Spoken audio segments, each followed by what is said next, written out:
Russia and Ukraine continue to exchange heavy fire with አዲሱ የሩሲያና ኔቶ ፍጥጫና የኒውክሌር ስጋት We don't absolutely know that the target was Putin's palace. Великой Победы! Ура!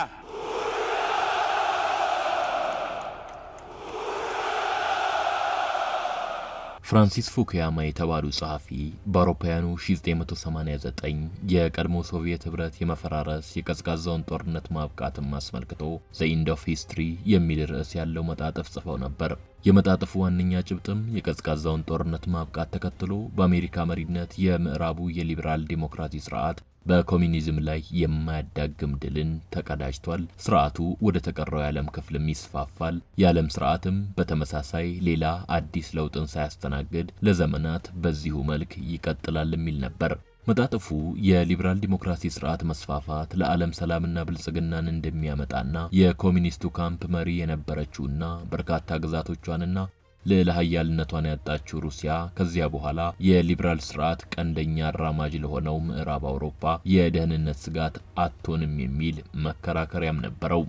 ሩሲያ ምንም እንኳን አሁን የኮሚኒዝም ስርዓትን ባትከተልም በዩክሬን ምክንያት ከአውሮፓና አሜሪካ ጋር የእጅ አዙር ጦርነት እያካሄደች መሆኑ የምስራቅ አውሮፓ ሀገራትና የኔቶ አባላት በአጠቃላይ ከሩሲያ ጋር ቀጥተኛ ጦርነት ውስጥ ሊገቡ ይችላሉ ከሚለው ከፍተኛ ስጋት እንዲሁም ሩሲያ ዋነኛ ኃይሉና ብቅ ካለችበት ከአዲሱ የዓለም የኃይል አስተላለፍ አንጻር የፍራንሲስ ፉኩያማ መከራከሪያ የተሳሳተ እንደሆነ ታይቷል።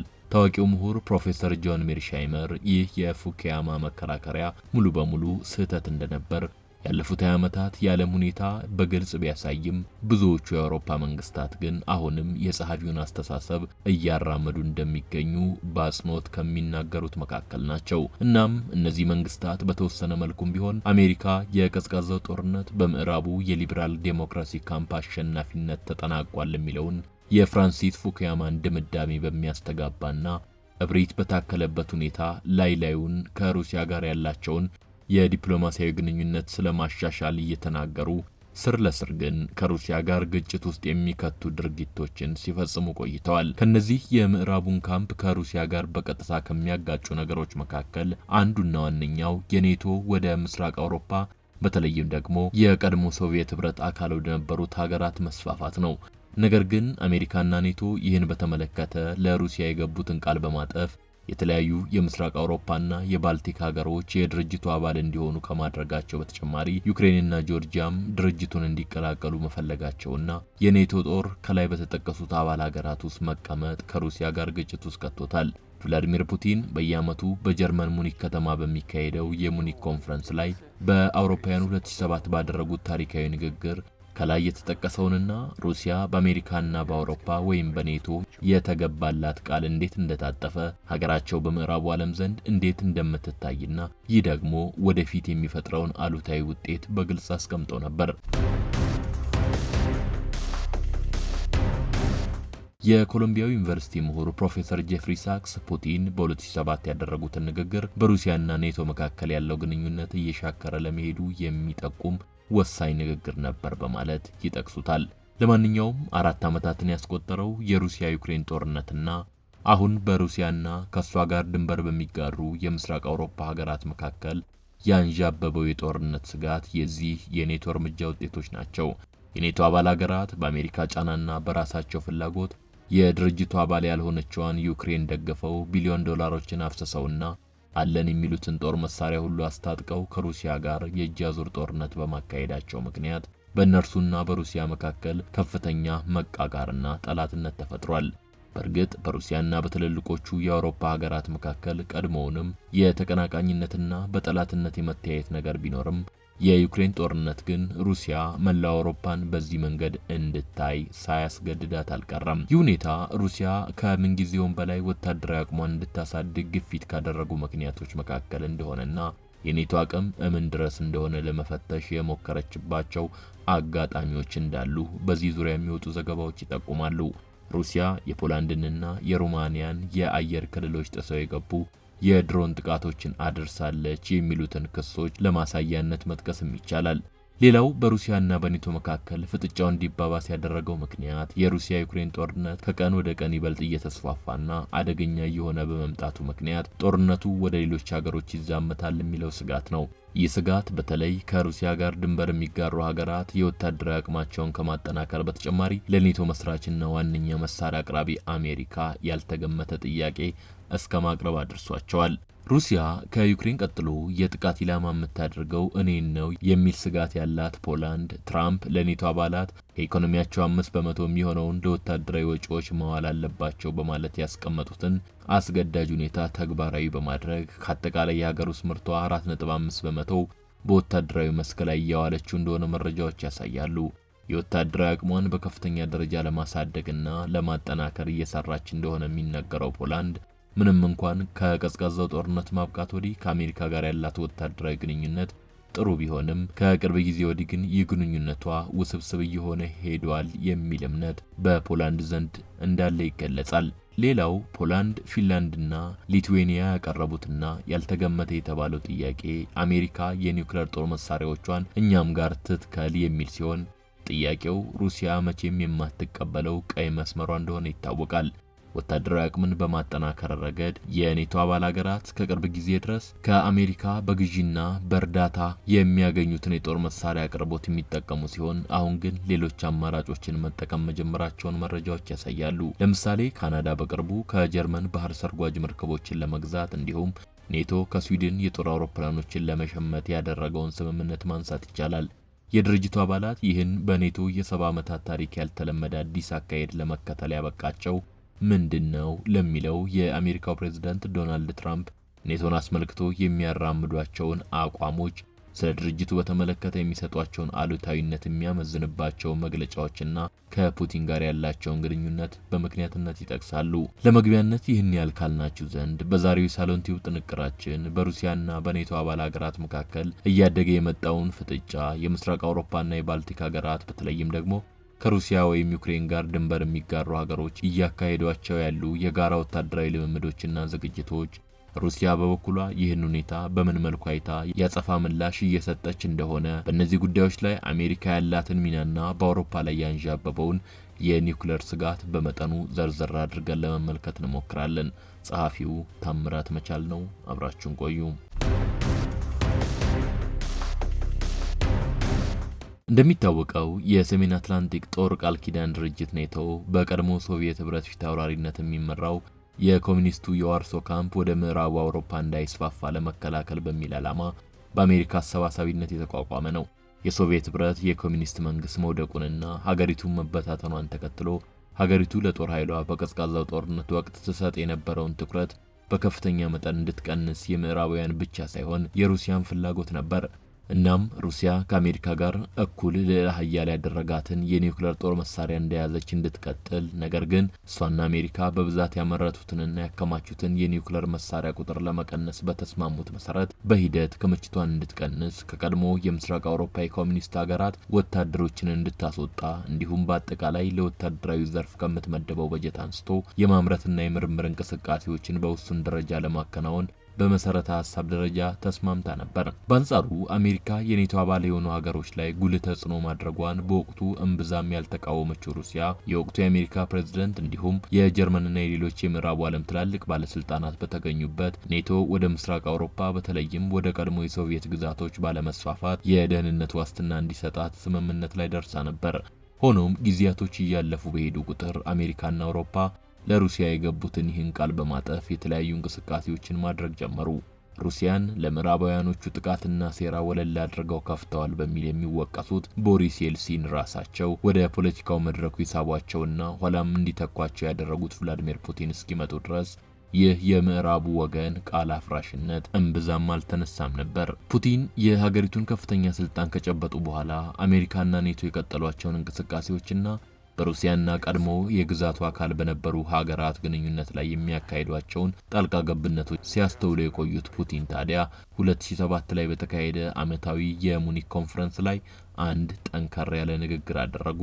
ፑቲን በዚህ ንግግራቸው የቀዝቃዛው ጦርነት ማብቂያ ላይ የነበሩ ሁኔታዎችን አስታውሰው ነገር ግን ከ1990ዎቹ መጀመሪያ እስከ 2007 ድረስ ባለው ጊዜ የዓለም ስርዓት እየተለወጠ ስለመሄዱና አሜሪካ ሩሲያን ጨምሮ በሌሎች የዓለም ሀገራት ላይ የምታራምደውን የውጭ ፖሊሲ በተመለከተ በጥልቀት ያነሱበት ነበር። እናም አሜሪካ ብቸኛ ልዕለ ኃያል የሆነችበት የዓለም ስርዓት ተቀባይነት የሌለው ብቻ ሳይሆን የማይቻል መሆኑን እንዲሁም አሜሪካ የምትመራበት ስርዓት በኢኮኖሚ በፖለቲካዊና በሰብአዊ መብት ረገድ የሀገሪቱን ብሔራዊ ጥቅሞች ከማስጠበቅ ባለፈና ሌሎችን በሚጎዳ መልኩ እየተንቀሳቀሰ እንደነበር ገልጸዋል። ከሁሉም በላይ ዩክሬንና ጆርጂያን የኔቶ አባል ለማድረግ ያለውን ፍላጎት በተመለከተ ሀገራቸው በፍጹም የማትቀበለውና ለህልውናዋም አደጋ እንደሆነ በገለጹበት በዚህ የሙኒክ ኮንፈረንስ ላይ ያደረጉት ንግግር ሩሲያ ዛሬ ላይ ከአሜሪካና ከኔቶ ጋር ያላት ግንኙነት መልክ የያዘበት እንደነበር በዚህ ዙሪያ አስተያየታቸውን የሚሰጡ ባለሙያዎች ይናገራሉ።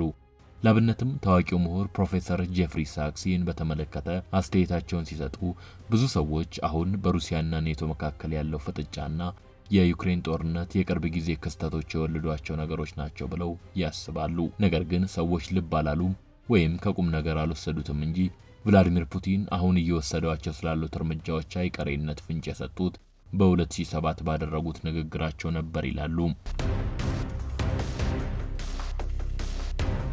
የቭላዲሚር ፑቲን ጠንካራ የሀገራዊ ብሔረተኝነት አቋምና ምዕራባውያን የእሷን ወታደራዊ አቋም እያዳከሙ የራሳቸውን ግን የማጠናከር ስትራቴጂ እየተከተሉ መሆኑን መረዳቷ ሩሲያን ከሶቪየት ህብረት መበታተን በኋላ ተዳክሞ የነበረውን ወታደራዊ ዘርፏን እንዲነቃቃና በሂደትም አሁን ባለበት መልኩ በኃይል እንዲጠናከር የማድረግ ስራ ከዚያን ጊዜ አንስቶ እንድትሰራ ምክንያት እንደሆናት ይነገራል። ከዚያን ጊዜ አንስቶም የሩሲያ የጦር መሳሪያ ኢንዱስትሪ ሀገሪቱን ከየትኛውም አይነት ጥቃት መከላከል ብቻ ሳይሆን ዳግም ወደ ሀያልነቷ እንድትመጣ ለማድረግና ኢኮኖሚውንም ለመደገፍ በሚያስችል መልኩ እየተንቀሳቀሰ እንደሆነ ይነገራል። ኢኮኖሚዋና ወታደራዊ አቅሟ እየጎለበተ የሄደው ሩሲያ ባልተገመተ ኦፕሬሽን በ2016 ክሬሚያን መልሳ በእጇ ለማስገባት የቻለች ሲሆን ይህ ያልተጠበቀ ክስተት ኔቶ ወታደሮቹን ወደ ምስራቃዊ ክንፉ ለመላክ እንዲወስን እንዳደረገውና ክስተቱ የሩሲያን ዳግም ማንሰራራት የጠቆመ እንደነበር በበርካታ ባለሙያዎች ይወሳል። ለአብነትም ፕሮፌሰር ጆን ሚርሻይመር ከ1992 አንስቶ በምዕራቡ ዓለም በዋነኝነትም በአሜሪካ ልዕለ ኃያልነት ይመራ የነበረው የዓለም ስርዓት በ2017 የቻይናና ሩሲያን ትላልቅ ኃይሎች ሆነው ብቅ ማለት ተከትሎ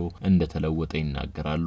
በሩሲያና በኔቶ መካከል እየጨመረ ለመጣው ፍጥጫ ዋነኛ ምክንያቶቹ ምንድናቸው ለሚለው የተለያዩ ነጥቦችም ይጠቀሳሉ። ሩሲያ ክሬሚያን ዳግም በእጇ ማስገባቷን፣ ከቀዝቃዛው ጦርነት ማብቃት በኋላ ሰፍኖ የነበረው በአሜሪካ የበላይነት የሚመራው የዓለም ስርዓት መቀየሩንና በብዝሃ ዋልታይ ወይም መልታይ ፖላር ስርዓት መተካቱን፣ እሷም ከነዚህ ኃያላኖች መካከል መሆኗን ለማሳየት ያደረገቻቸው ጥረቶችና የወታደራዊ ኃይሏን ዳግም መጠናከር በማንሳት የተስፋፊነት ፍላጎት እንዳላትና አሜሪካና ኔቶ ደግሞ ይህን ለማስቆም ሲሉ በሚያደርጉት እንቅስቃሴ ፍጥጫው መፈጠሩንም ይገልጻሉ። እነዚህ አካላት ሩሲያ ለአውሮፓ ዋነኛ የደህንነት ስጋት ናት የሚለውን ኔቶ እያደረጋቸው ላሉ እንቅስቃሴዎች በምክንያትነት ያስቀምጡታል። ፕሮፌሰር ጆን ሜርሻይመርን የመሳሰሉ ምሁራንና ባለሙያዎች ደግሞ ከዚህ የተለየ ሐሳብን ያንጸባርቃሉ። በሩሲያና ኔቶ መካከል እየጨመረ ለመጣው ፍጥጫ ዋነኛ ምክንያቶቹ ምንድናቸው ለሚለው ፕሮፌሰሩ ሁለት ነጥቦችን ይጠቅሳሉ። አንደኛው የሩሲያ ዩክሬን ጦርነት ሲሆን ይህ ጦርነት በምዕራቡ ዓለም በዋናነትም በአሜሪካ ቆስቋሽነት የተነሳ እንደሆነ የሚያምኑት ፕሮፌሰር ጆን ሚርሻይመር ሩሲያ በአውሮፓ ላይ የበላይነትን ለመጫንና በተጽዕኖ ስር ለማድረግ የምታሰጋ ካለመሆኑ አንጻር አሜሪካ በአውሮፓ ውስጥ ጉልህ የሆነ ወታደራዊ ህልውና እንዲኖራት የሚያስገድድ ስትራቴጂያዊ ሰበብ የለም በማለት በሩሲያና ኔቶ መካከል ለተፈጠረው ፍጥጫ አሜሪካ የተጫወተችውን አሉታዊ ሚና ያነሳሉ። ሌላው በዚህ ዙሪያ አስተያየታቸውን የሚሰጡት በአሜሪካ የውጭ ስትራቴጂ ላይ ኤክስፐርት የሆኑት ሱማንትራ ሜትራ ናቸው። በአሜሪካ ዘንድ ቀደም ሲል ስለ ሩሲያ የነበረው እይታ እየተለወጠ ይመስላል በማለት ሀሳባቸውን የሚጀምሩት እኚሁ ባለሙያ ፍጹም ከወታደራዊ አንግል ሩሲያ በአውሮፓ ላይ የበላይነትን ለመጫን የምትፈልግ ትልቅ ስጋት ናት ብሎ የሚያስብ አንድም አሜሪካዊ ስትራቴጂስት ይኖራል ብዬ አልገምትም ይላሉ። አያይዘውም አውሮፓውያኖቹ ሁልጊዜ የምንነግራቸው ሩሲያኖቹን ዝቅ አድርጋችሁ አትገምቱ እያልን ነው በማለት ይገልጻሉ። ይህም አሁን በሩሲያና ዩክሬን መካከል እየተባባሰ ለመጣው ውጥረት ከአሜሪካ ይልቅ አብዛኛውን ኃላፊነት የሚወስዱት አውሮፓዎቹ ናቸው የሚል አንድምታ ያለው ይመስላል። ለማንኛውም ከኔቶ አባል ሀገራት መካከል በአሁኑ ወቅት ከሩሲያ ጋር ተፋጣ የምትገኘው ፖላንድ ናት። ከአሜሪካ ያገኘቻቸውን F-35 ተዋጊ ጀቶችን ጨምሮ በርካታ ታንኮችና በ10 ሺህ የሚቆጠሩ ወታደሮችን በማሰለፍ ከሊቱዌኒያ ጋር ያደረገችው ወታደራዊ ልምምድ ከሩሲያ ጋር ለገባችበት ፍጥጫ አንዱ ማሳያ ነው። አሜሪካ ሆን ተብሎ አወዛጋቢ እንዲሆን በተደረገው የውጭ ፖሊሲው አማካኝነት በአንድ በኩል ፖላንድን ምርጥ አጋራችን እያለች ስታሞካሽ፣ በሌላ በኩል ደግሞ ፖላንድን ጨምሮ የኔቶ አባላትን ጥርጣሬ ውስጥ የከተተ አቋም ታራምዳለች። ፖላንድ አሜሪካ በኢራንና አፍጋኒስታን ባደረገቻቸው ጦርነቶች ላይ የተሳተፈች ብቻ ሳይሆን በግዛቷ ውስጥ ሲአይኤ ሽብርተኞች የሚላቸውንና በሽብርተኝነት የጠረጠራቸውን ሰዎች የሚያሰቃይበት ካምፕን ከልላ የሰጠች ናት። ዶናልድ ትራምፕና ባለስልጣኖቻቸው በተለያዩ ጊዜያት ፖላንድ ከምርጥ ወታደራዊ አጋሮቻችን መካከል አንዷ ናት ሲሉም ተሰምተዋል። ይህ በርግጥ አስገራሚ አይደለም። ምክንያቱም አሜሪካ ከአጠቃላይ ኢኮኖሚው 5% የሚሆነውን በወታደራዊ ጉዳዮች ላይ መድቦ ሲያበቃ በገፍ እሷ ያመረተችውን ጦር መሳሪያ ለገዛት እንዲሁም ሁሌም ተቀናቃኝ ናት ከምትላት ከሩሲያ ጋር ድንበር ተጋርቶ የሚያስጨንቅላትን ሀገር በልልታ እንደምትቀበለው ይጠበቃልና። ነገር ግን የዶናልድ ትራምፕ መንግስት በአጠቃላይ ኔቶን በተመለከተ የሚያራምደው አቋም ቀድሞ ሀገሪቱ ድርጅቱን ከምታይበት መንገድ እየተለየ እንደመጣ መረጃዎች ያሳያሉ። ለዚህም ትራምፕ በ2024 ለሁለተኛ ጊዜ ለፕሬዝዳንትነት ለመመረጥ የምርጫ ቅስቀሳ በሚያደርጉበት ወቅት የተናገሩትን በማሳያነት መጥቀስ ይቻላል።